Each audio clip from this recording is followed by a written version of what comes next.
say a brief word about the initiative that this film is part of. So this documentary film is being shown as part of our John F. Kennedy Jr. initiative for documentary film and social progress, an initiative that's been going on since the very beginning of 2020.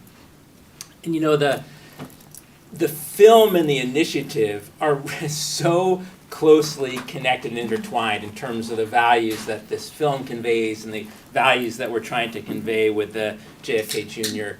initiative. You know, at one level, the Watson Institute, where you all are, is all about trying to understand societal challenges, and particularly ones surrounding power, very much like what you heard in the documentary. And we're very much focused on understanding the relationship between means and ends, and the relationship between justice and means and ends. And we have done it for decades, really through the lens of the social sciences and a belief that the search for truth is really about hard facts and empirical evidence, and whether it's journalism or academia, that's what the search for truth is about. But I hope we're not idiots, and we recognize at the Watson Institute that there are many different paths to truth. And through the arts and humanities, those also are totally valid paths to truth.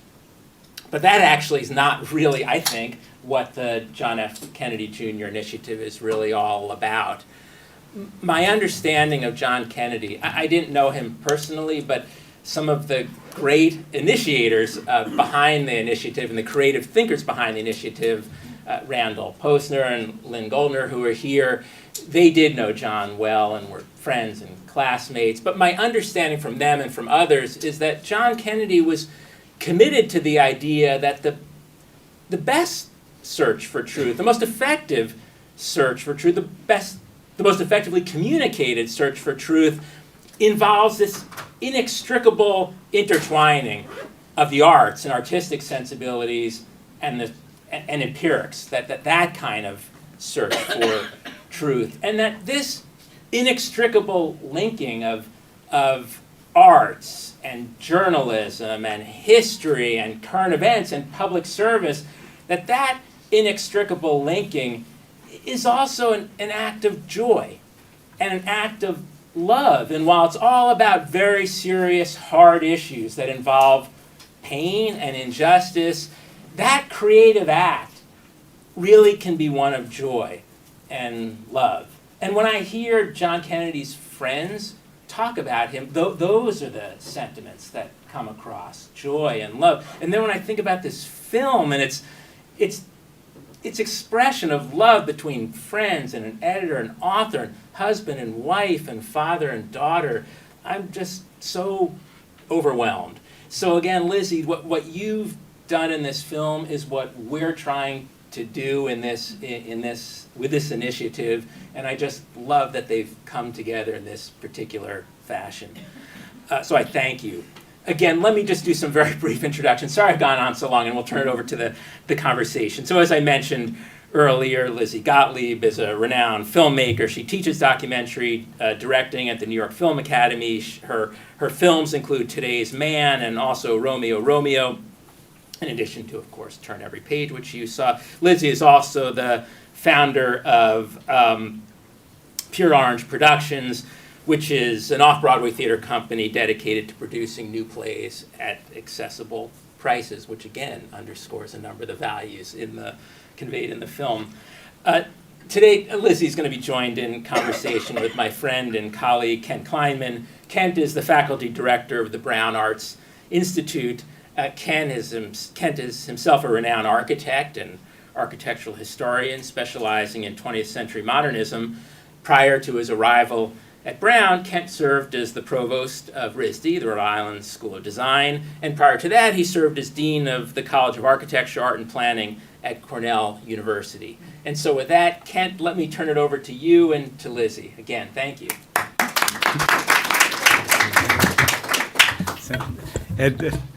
Thank you. That was such an amazing introduction. And Lizzie, thank you for that extraordinary film and for joining us today. It's fabulous. And thank you, audience, for being part of this conversation. Just run a show note. I thought we'd chat a little bit for 20, 30 minutes. Very much want this to be a conversation, and so open it up to you, and we're a small group in a nice, intimate space, so we'll have a lively conversation. So Lizzie, you made my job very difficult, and not in the sense that I don't know what questions to ask, but it's the opposite of that. I thought I had actually a list of questions in a really good order, very, very structured, like an architect might do, and I'm flummoxed now because it seems inadequate to the charge at hand. And so I'm going to respond more the way your father may have responded, from the gut, you know. Yeah. So I could not help, after watching it, from being so moved by how current the topics are, even though they're being studied and described in decades past. But the topics are so current, and the voting. The question of a stolen election it could not help but jump out. The bending of the arc towards justice and the questions of social justice that we're grappling with today, the questions of war, and so much on this. Did you and your protagonists, were they conscious of the currency of the topics that they were working on and that you were working on in the making of the film? Was that predestined, or did that emerge out of the actual making of the work? I have so many answers to that question. It's hard to know where to start. I was certainly conscious of it. I think, can I ask how many people here have read Robert Caro? That's incredible. Okay. So if you've read Caro, I think you feel it. You're reading his books and you feel this is essential, and I think you feel you're being let in on a secret of how power actually works. And I think this is a bit of a digression, but I've been thinking about this a lot. I think that there's some element of time. He takes so much time to research and so much time to write them as he wants them to be written. And then we take so much time to read them. You devote so much of your life to reading these enormous books that you feel, I think, a profound connection to him and to his effort that he is making to uncover the truth, to reveal how power works. I think how power works in America is a perennially important subject. And so I knew that was an element of why I wanted to make the film. And, I think there are people, I kept meeting as I was making this film, I would tell people what I was doing, and some people would look at me blankly and sort of pat me on the shoulder and say, good for you. And then other people, a lot of middle-aged men, would start weeping and saying, Robert Caro, can I approach you? Can I touch you, just that you were near him? So I think that there are so many people who feel incredibly connected to him and to these works, and that they matter profoundly. I didn't watch the whole film today, but I came back in for the end, and every time I hear Bob Caro say what he says about hope and fear, I feel like it's somehow like the voice of God. It's like some comforting wisdom that I think we need now. What does he say? What does he say in the film? No, what you said, that quote. Oh, well, I asked him if his research makes him feel more hopeful for our country or more fearful for our country. And his answer is really essentially both. But he talks, as you heard, about the power of government for good. And I think that's something that I often forget about a little bit. I think I get stuck in being very critical. And I think when you think about Medicare and Medicaid and the Voting Rights Act and all of the things that Lyndon Johnson did, that we are still living, to such an extent in that America that he created, for good and for ill. So I don't think the Bobs were, you asked if they were aware of it, and I don't think they were. They left it to me. Once they resisted, they didn't want to do this film. They both said absolutely not. It took a long time. But once they were involved, they really put themselves in my hands and let me make the film that I wanted to make, which is so generous of them.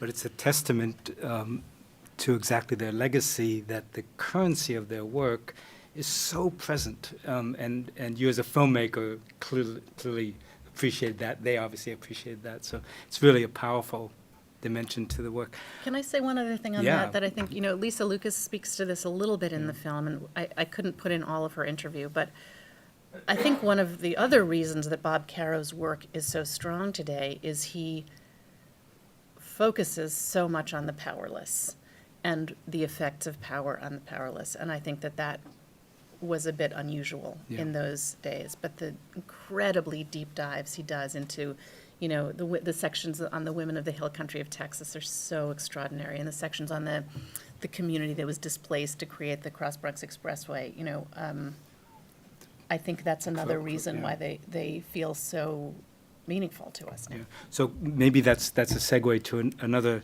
type of question about detail. And it's difficult to find the voice of the powerless unless you're willing to invest the time, go to the place, meet the people, and transcribe their voice into these documents. And there's a level of precision and detail that Bob Caro and I think your father brings to that project, which speaks about a kind of social justice impulse. And the chapter, that 1 mile chapter in the Power Book, the famous chapter of why Moses did not, or why Moses ran the Cross Bronx Expressway the way he ran it.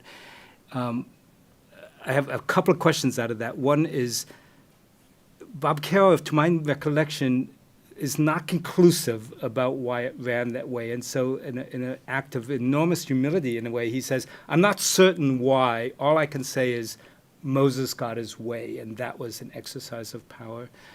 And yet he opposes that to the harm that was done and the detail of the life that was eradicated. And your film does the same, it seems to me. You also are willing to do the research, get into that level of detail, get the archival footage. Can you talk about that kind of parallel between the way you were working and the way that he writes and the way your father edits? Because it seems like they're of a type.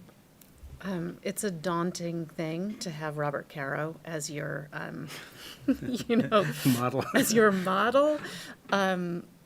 We would get to every decision we had to make about the film where you'd think, okay, we should be done, and you would get to a moment where you'd have a decision to make, and we would look at each other and say, with a little bit of despair, what would Robert Caro do?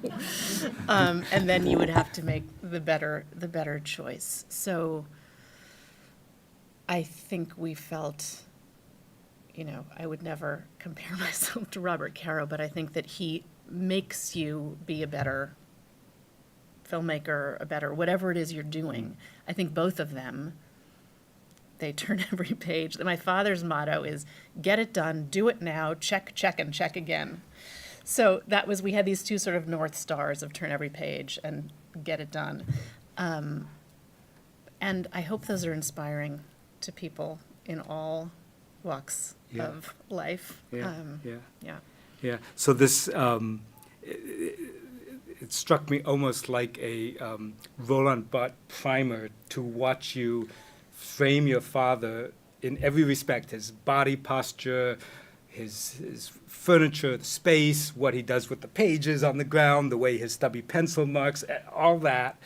And then on the opposite side, Robert Caro carefully typing. It looks like he even cleaned the desk before you shot, and I would like to ask you if that's the case. The wall with the outline, pegged up, and I saw it, I think, in 1974, and then I saw it again in 2020, so it's like incredible consistency, the tie, the suit, the careful language.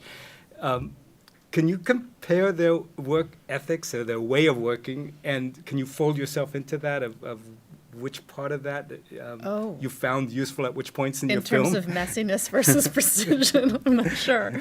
I think that a lot of films today, I think, are shot, interviews with neutral backgrounds and, very, it's a cinematic approach.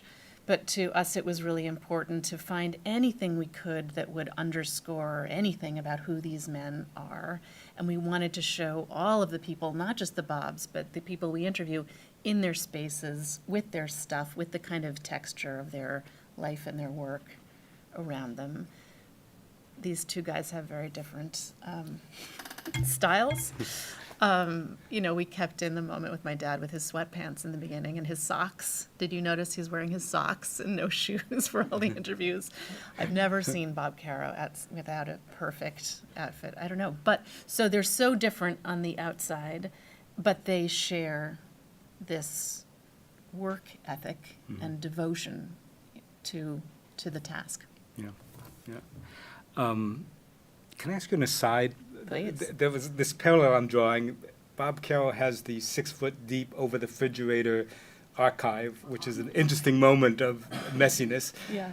And your father has that secret door. What's the secret door? The secret door is a bathroom. Okay. Yeah, so I asked him to go in there. I thought we needed to have that bathroom in the movie. It was very effective, at least for myself. I wondered, what the heck? Where is he going? Is When he I was a going to kid, the I grew up in that handbags? house, and I always thought that's where I'll hide from the Nazis when they come. And you're hopeful about the future. Let me ask you a different one about narrative arc. Again, Bob Caro working on these books, 7-year projects. One would think that it's a line, but I'm thinking of that. There's a famous diagram in Tristram Shandy where the author, Lawrence Stern, is drawing different drawings for how narration can unfold. It can be a line, but it can be a line that backs on itself, a line that swirls around and goes crazy. And I'm thinking of the Sam Houston story of him sitting him down and finding a way into that history, Yeah. and then the arc, the narrative, Bob Caro's narrative takes a different path, and there's another, and then the box 13, there's another 1-year project there, so it's not linear at all. Your dad seems to, what about the film? Did the film have a narrative arc, and were you like Caro? In my own redirected? process, or in the film that you ended up seeing? I think I'm I can curious answer about this. you as Okay. a filmmaker and whether or not that the linearity that one associates with certain kind of writing, Caro, let's say, maps onto your way of working as well. This film, as I said in the beginning, it felt like an impossible film to make. There are so many things that we had to cram into it, that I really didn't know if it would be possible to explain everything we need to explain. Who wants to be explained anything to? To make it feel active and vibrant and alive and funny and engaging and important, all of those things. I have 2 wonderful producing partners, and my producer, Joanne Nurnberg, early on, we had this piece of paper that is now nailed. It's somehow like stuck to a nail above my desk in a very dramatic way. And she's very visual. She made like an X with a circle around it and all these arrows coming out of it of all the things we wanted to have in the movie. Who is Bob Caro? Who is Bob Gottlieb? Who is Robert Moses? Who is Lyndon Johnson? What is editing? Lizzie's relationship to her father, the racism built into the infrastructure of New York City, plastic handbags. It seems insane. How can you pivot from racism in the city to a lucite handbag? And we looked at this sheet of paper that I have not taken down and thought, there's no way that can feel like a story. How do you also tell a story of a relationship where you're not allowed to see the 2 people in the same room? How do you tell the story of a process where you're not allowed to see the process they're doing? I mean, it's totally absurd when you think about it. And what's sort of amazing to me, I was looking at that sheet recently and I thought, we made exactly the film we wanted to make. Somehow, we were able to tell that story. I don't know, this is the way I think of it is, do you know if you've had a child, when your child is older, you say, he's been that way since he was born. He's been exactly the same way he was when he was a baby. But when he's a baby, you can't project forward and imagine what he's going to be. That's how I feel about the film. I couldn't have told you how we were going to get there, but we did. And part of that for me is I had extraordinary collaborators. So this film is so much about collaboration, but I had two women who were my producing partners and then two women who were my editors. And they were all devoted to the task in a Caro and Gottlieb type way. And they all felt, we are going to stick with this until we've made the best film we possibly can. So I feel unbelievably lucky and grateful to have had that kind of support.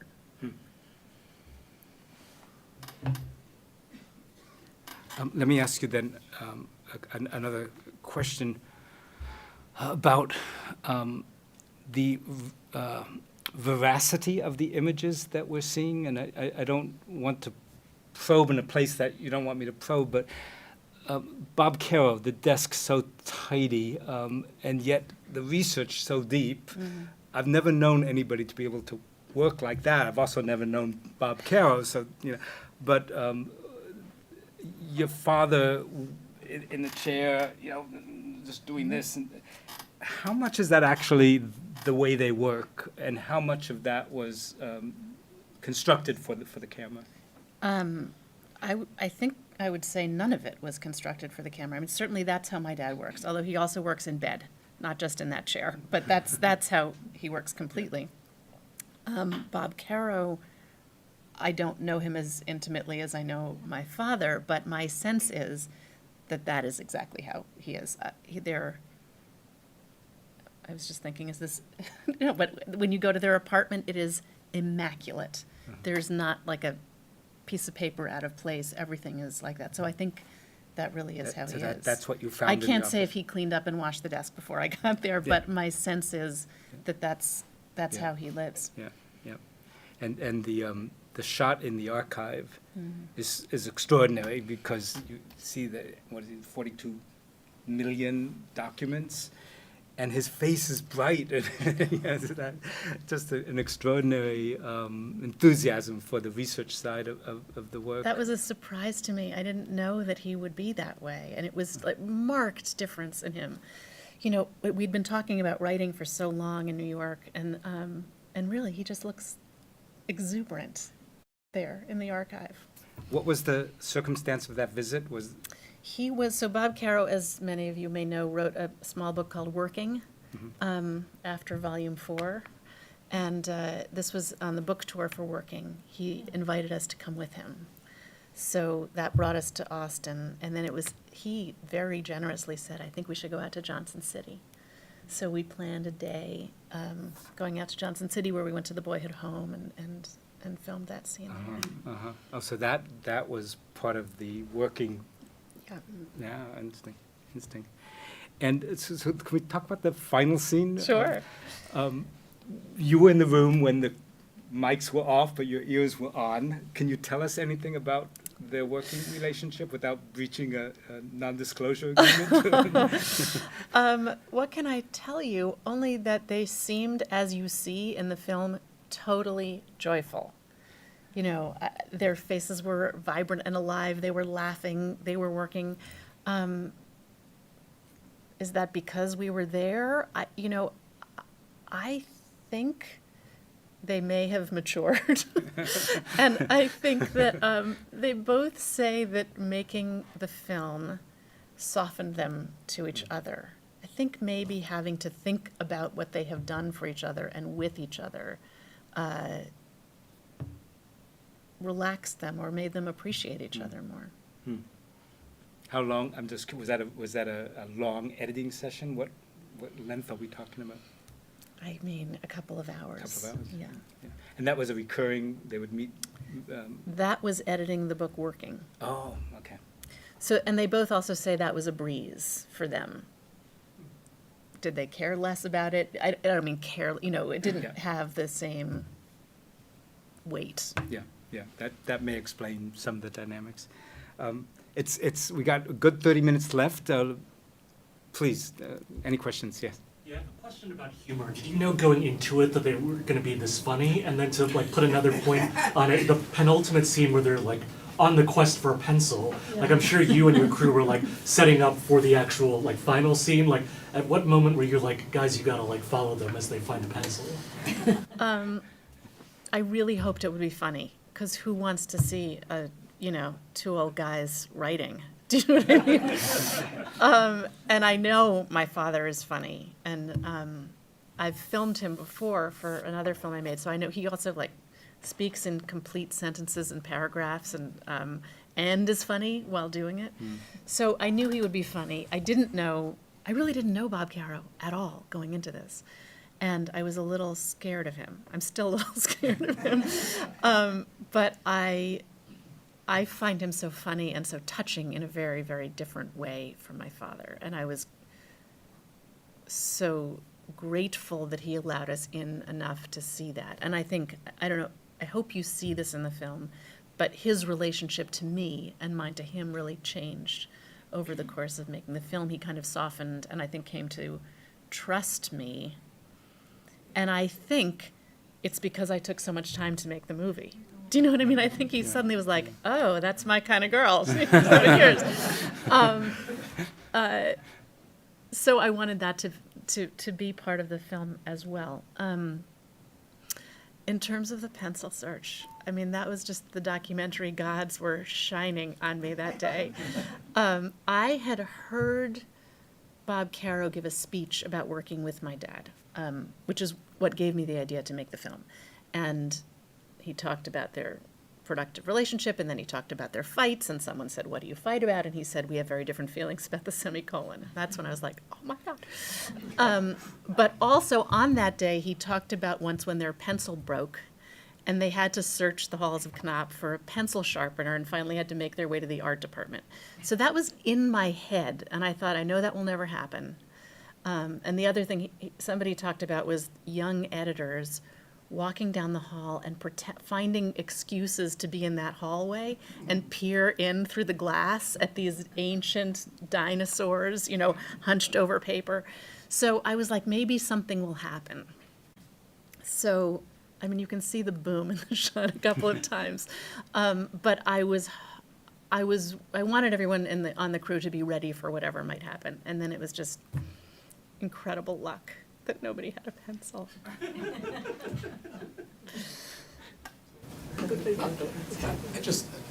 The question everyone wants to know is, what do you think of the bags? But my other question is, speaking of the pencil, there are a number of things in the movie that I thought were from the repetition of the fact that the editor and the agent will take care of the money for the author who needs to work for many years, down to the fact that no one has a pencil in the office. I wonder how you feel about the film as a portrait of a time that really is gone. I was interested in all the footage in the Strand, which is sort of a simulation of itself now, and lots of other things like that. And since there are so many editors, I wonder how you're feeling about that aspect of it. I think that's communicated well without compromising the humor at all. What do you think about that? I think that's one of the reasons I wanted to make this film while I could. I think that it's a bit of a vanishing world, publishing like this. I mean, I'm not sure that there were many instances of editors saying, take 50 years, take all the time you need, and here's a pile of money. I always think of that moment in the structure of the story as like when the superhero gets his powers, that when my dad is like, go, take the money, take the time you need. And, he lets Robert Caro be Robert Caro. So on the one hand, I find that poignant and sad and depressing. On the other hand, I think this is important to say. I am very close friends with Jordan Pavlin, who's now the editor-in-chief of Knopf, and I watch how she works with writers, and it is completely within this tradition. There's a huge dedication to the writer, to the book. And I also, my father said this in a Q&A we did when the movie came out. He feels very hopeful about books and about reading, and I have been very lucky to be traveling the country this past year talking about this movie and I've met people in all these pockets of America who are passionate readers. And as you know, my father says books aren't lost, and I think it's true. I think that reading is alive and well in America. I mean, maybe not as it always has been, but I think that there are readers and there are writers and there are passionate editors and publishers. So in that sense, I feel hopeful. And okay, I find the bags very beautiful as objects. I have a couple of them that I'm allowed to use. I wouldn't want them lining my bedroom. So I'm sympathetic to both sides. Yes, sir. I'm interested in the talking heads you chose, the ones you left out, and in particular, your use of David Remnick, because you've got, one of the themes is Jewish New York public intellectuals in the 20th century. Your father has many proteges, he's mentored many people, probably David Remnick is one. Can you say something about that? So who did I choose? I hope to not have all older Jewish intellectual New Yorkers. Lisa was one person, but who else She's did you- also a New York intellectual, right? But she's not Jewish. I actually think she is half Jewish. That would make sense coming from New York. So this is looking worse and worse for me. It's a nuanced subculture. You're Yeah, doing. how did I choose who I chose? All different ways. Do you know, Bob Caro told me that Colm Toybeen is a huge Caro fan and had a lot to say. And oh my gosh, I wish I could just play you his entire interview because every minute of it is so like delicious and inspiring. Do you know my partner Joanne? Her husband had worked with Majora Carter and how amazing she was, and that interview was so amazing. So we just kind of felt our way forward. We thought, you know, we have to talk to somebody about urban planning, somebody who's doing this work now, and Majora is specifically working to kind of counteract the Moses work, so that felt right. David Remnick felt like an obvious person we needed to speak to because he has the job that my father had. He publishes Caro in the New Yorker right now. It felt, Continuity. yeah, exactly. And he's funny. I just had some boring chronological questions. Yeah. When, so how long ago did you film the final scene? And how I know what you're how asking. did COVID interfere? Oh, I thought you were going to ask me about Volume. Volume 5. Yeah. We can talk about that. But Yeah. how much was filmed before COVID? Was some of this film, how did all that Yeah, play I got out? very, very lucky because we had filmed almost everything and had just started editing. We were 2 months into our edit when COVID struck. So we were able to transition and edit on Zoom. So that was pretty great for me. You know, a documentary takes a long time to edit. So most of the footage is more than 3 years old. Most of the footage, but then there were a few things that we shot. Like if you see when I go to Bob Caro's apartment and he shows us the crazy closet, you can sort of see I'm wearing a mask there. Like that was, I think, even he had just been vaccinated, so we were finally felt safe to go. So some of those things happened later. We filled in a little bit afterwards. And the final scene? The final scene, I guess, was just before COVID. So were they both still as healthy as they were in that scene? I saw Bob Caro yesterday. He seems pretty good. Yeah. Please. So by your admission, you might not have known Robert Caro well before the film, but you obviously knew your dad very, very well. Yeah. So I'm just curious if the experience of making the movie and touring with him, if any new side of him was, any surprises? Did he reveal anything to you that you had not known? or My seen dad? before? Yeah. I wish I had a better answer to that, but the true answer is absolutely nothing. But in a good way, actually, because, do you know, there's so many films that are great that are like, my father is not as wonderful as you think he is, or there's this secret about my father that I've always tried to, and in our case, my dad and I are incredibly close. not just that we love each other, but our lives are very entwined with each other. We're on the phone. If we're not, he's a big phone person, so we're on the phone, if not every day, then every other day. We share a lot of friends. He's very involved in my family and my work and vice versa. So, you know, there really are no secrets between us, there's nothing unresolved. So when people kept telling me I should make a film about my dad, and I thought, nobody wants to see a film that says, look how great my dad is. He's a great dad, he's done a lot of interesting things. You know, that's not, there's no tension, there's no meat to that. So it really wasn't until I had this idea of him and Bob Caro where there is tension and there is something ongoing and something big at stake that I thought, oh, that's a way to celebrate my father and maybe also make it interesting to people. Can I follow But up the with- thing I didn't know actually anything about was the relationship with Bob Caro. So in that sense, what you see on screen is what I learned. Can I just quickly follow up on that, because there is a kind of sub-motif of the power of fathers Yeah, on their sons. yeah.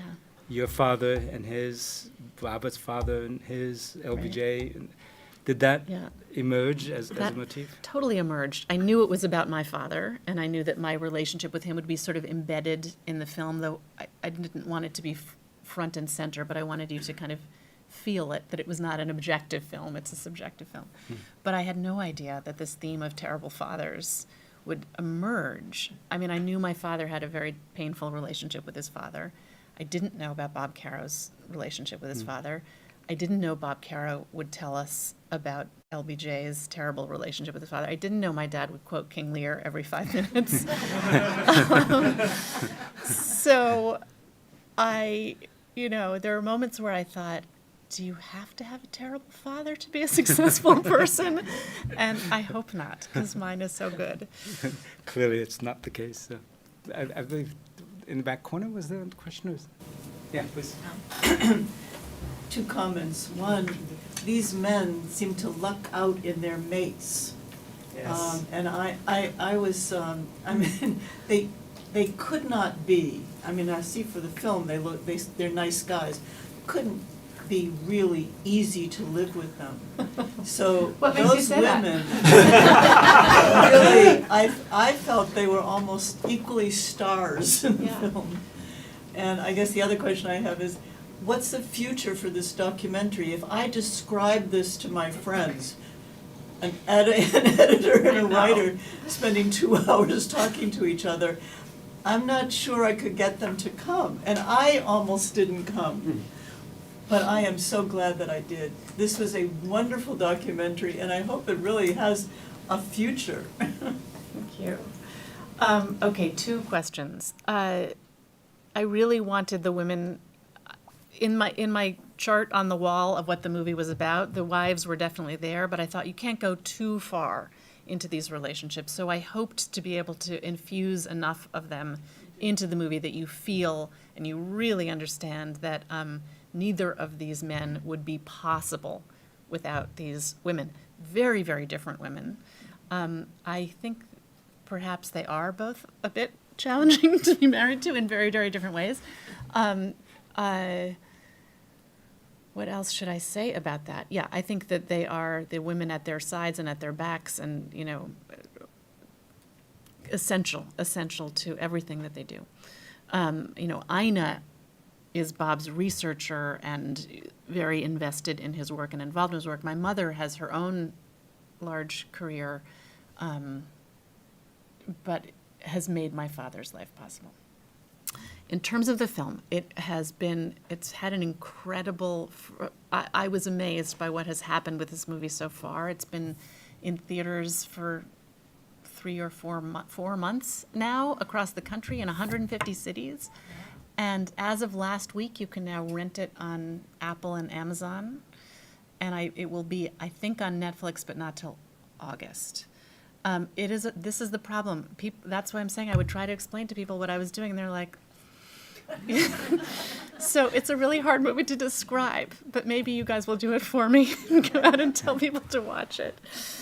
Yeah. The couples ever ever go out for dinner together? Very rarely, very, very rarely.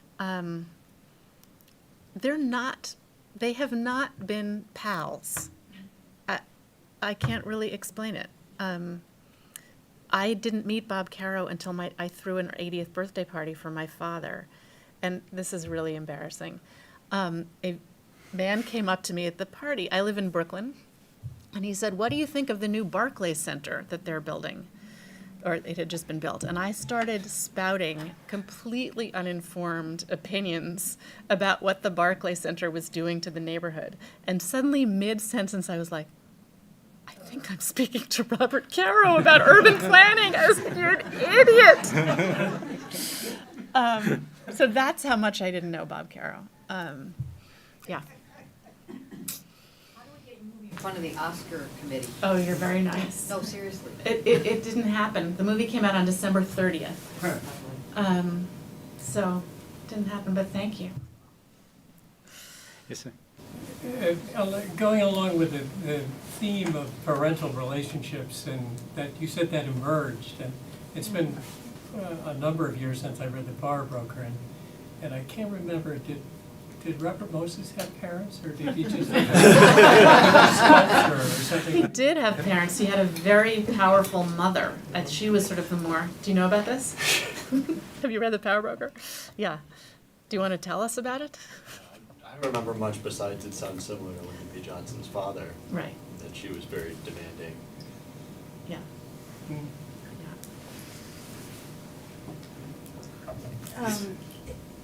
Do the two Bobs like the film? Are they pleased with it? They really love the film.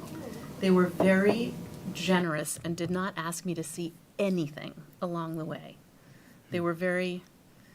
My father's obsessed with people misusing the word disinterested. Do you know? It doesn't mean not interested. It mean, and they were fairly disinterested along the way and just let me make it.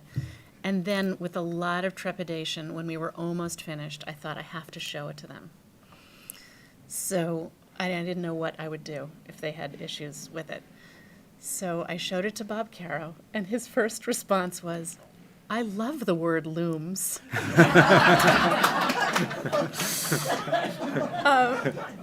So good. And then I showed my dad, which was a terrible, I sat in the room with my hands were sweating as he watched it. It was a really dreadful experience.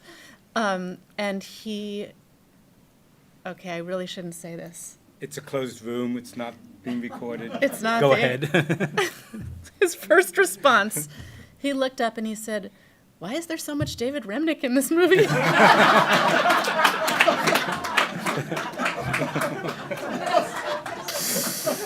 And I said, well, we can talk about that, but is there anything you liked? And he said, "Oh, it's terrific. I like the whole thing."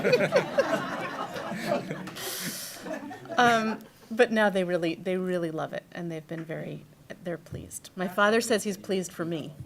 What'd you say? That's evidence that he. Exactly. Oh, and then he said another thing. He said, "I really feel strongly that the title should have an exclamation point." He said, "It should be turn every page. It's an exhortation." And I said, "Oh, that's interesting, Dad. I think that maybe it's a generational thing, but for those of us who live in the world of texting and, social media, I think the exclamation point is overused and might seem a little hysterical or worse, a little cute," which is his least favorite thing. And he said, "Well, I think you're wrong, and I really think you should listen to me. I'm the guy who put the 22 in catch." But I didn't. And he told me how to finish the movie, exactly. Yeah. Can you speak a bit about the musical score? Because I thought it was so amazing how it didn't overpower, but it just drove the momentum forward and did the transition so well. I'm so glad. Yeah, I had wonderful composers. There are a couple, Claire and Olivier Manchin, and we brought them in early on in the edit. My editor knew them. And they sort of sent us some temp music, and a lot of it was exactly right, but we collaborated over a long period of time, and I felt they really understood what each scene was trying to do, and did such a generous and beautiful job of writing music that's, I think, beautiful in itself, but really serves the film. I was just ask about regrets. Mm. It's a long time working together. Yeah. The books have changed. The way I read Caro's work, that he softened a little on Johnson through the various volumes. Certainly, the last volumes on Johnson are more generous than The Power Broker was to Moses. And I just wonder whether your father has an impression of that, if their political journeys or their thinking has changed over the years. I'm also very curious about that, the 350 pages or the 350,000 Aren't we all? words that are somewhere. I mean, to your father's point about like, I don't think I can get the world to buy 2 books on Robert Moses. Like, Yeah. if Knopf issued with those 350,000, I mean, Yeah. everyone would buy it Yes, again. yes. But anyway, You're not the I'm just first interested- person Okay. to suggest this, and Yeah. everybody is like, no, Bob Caro, no, don't spend time figuring out what to do with those pages, right? There's this whole, we're all trying to protect him and protect the work on the Johnson book. Some people were upset about him writing working, why are you this way? So maybe when he's finished with volume 5, he can go back, but he would never let something just be published without spending a lot of time perfecting it. Just, Yeah. but in the conversations you had with them, were there parts that didn't fit in the movie about things that they would have done differently on earlier books, or has their impression of power and how it can be used, has that evolved through the years? And Caro did that speech at like the New York Historical Society in 2005, where he talks about people coming up with the real estate persuasion, asking him whether we need another Robert. Right. And his just answers no. But it does seem to me like his thinking must have changed somewhat from what it was when he was in his 30s. I'm not sure that I should speak to that. I feel like I should let him somewhere speak to that. I don't know that there are things I regret not putting into the movie. I can tell you those if you want. They're not, but they're not about that. It was not something we really spoke about. Well, I'd love you about- Yeah, can you give us an example? Sure. There are 2 in particular. Okay, there's one that's a little bit of a story. It's a little bit complicated, but can you bear with me? I Yes. think it might be worth it. Okay, this was my father's. Can you all hear okay? Yeah? Okay. My father spoke about, I think I asked him, how do you fact check Robert Caro? And he said, early on in the 70s, when he was editing The Power Broker, he thought, this is incredible, all of this stuff, but really, how does he know all these things he knows? And he thought, okay, I'm just going to ask him I'm going to pull out this moment. So he said, Bob Caro, this is, okay, let me back up. Robert Moses was a progressive reformer in his youth, right? And he had affluent parents and Moses would continually get in legal trouble for what he was doing and get sued, and his parents would have to bail him out. So there's a scene in The Power Broker where I believe in 1919, Mr. and Mrs. Moses Sr., the parents, are on a porch in the Catskills, and they open the New York Times, and they see that young Robert Moses is being sued by somebody. And Mr. Moses says to Mrs. Moses, this is going to cost us $15,000. So my father says to Bob Caro one day, Bob, this is a very beautiful passage. It's very dramatic and very well written. I just have to ask you, how could you possibly know what Mr. Moses said to Mrs. Moses in 1919 on a porch in the Catskills? And Bob Caro said without blinking, oh, that's easy.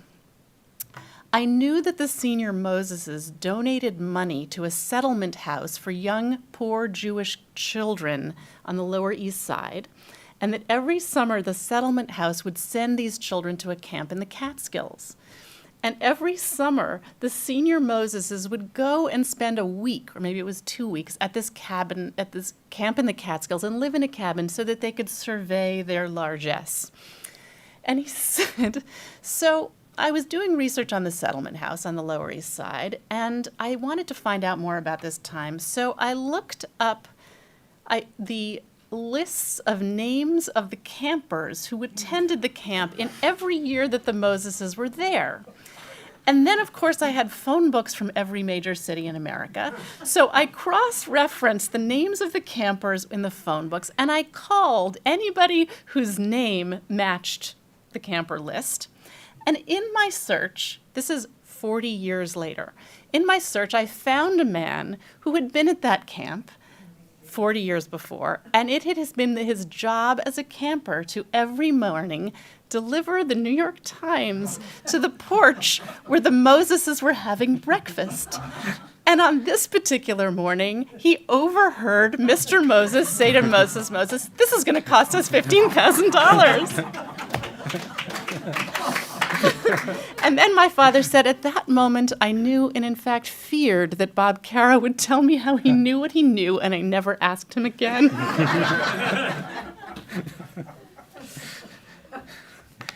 What was the second? We had to cut it out. What was the second one? You said there were two. The second one is a totally different thing. We did a wonderful interview with a man named Andy Hughes, who's the head of production at Knopf.